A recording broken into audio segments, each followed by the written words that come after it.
Welcome to P మహా channel. అందరికీ నమస్కారం అండి. నేను చూపించేదండి ఇప్పుడు మామిడి మొక్క అండి.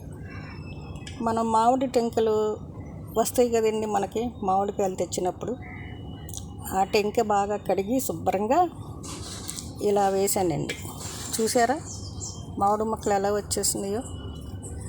అంటే మనకి మామిడికాయలు కాస్తాయా అని కాదండి, మనం మామూలుగా ఇంట్లో ఏదైనా శుక్రవారం వచ్చినా, శ్రావణ శుక్రవారం వచ్చినా, ఏదైనా పూజలు చేసుకున్నప్పుడు మామూలుగా మామిడాకులు దొరకట్లేదండి. అవి ఎవరిని అడుగుతామండి? అందుకనే నేను ఇలా మొక్క వేసుకున్నానండి, ఆకుల కోసం అని. ఇలా వేస్తే ఇలా వచ్చేసినాయండి. చూసారా, ఈ కుండీలో కూడా వేసా, ఈ కుండీలో కూడా ఈ మొక్కలు వేసా. ఇది చూడండి, ఇది నిన్నే వచ్చిందండి ఈ మామిడి చెట్టు. చూసారా, మీకు కనిపిస్తుందా? ఇదండి.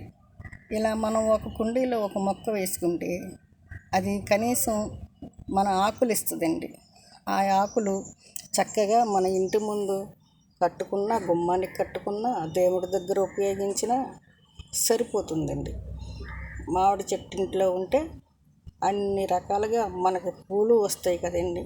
ఈ మామిడి కొమ్మ ఒకటి తీసి ఓ శుక్రవారం పూట గుమ్మానికి పెట్టుకుంటే చాలా మంచిది కదండి. శుభకార్యాలకి అంటే అన్నిటికీ మామిడి కొమ్మలు వాడుతుంటారు. అలానే ఉద్దేశంతో నేను మనం మొక్క పెంచుకుంటే మనకి అన్ని విధాలా ఉపయోగపడుతుందని ఇలా వేసానండి. చూసారా, ఏం చేయవసరంలా, మనం టెంకి శుభ్రంగా కడిగేసి మనం అలా మట్టిలో పెట్టామంటే వచ్చేస్తుందండి. చాలా ఈజీగా వచ్చేసిందండి. ఇంతేనండి, ఇలాగే పెంచుకోవాలండి. షేర్ చేయండి, లైక్ చేయండి.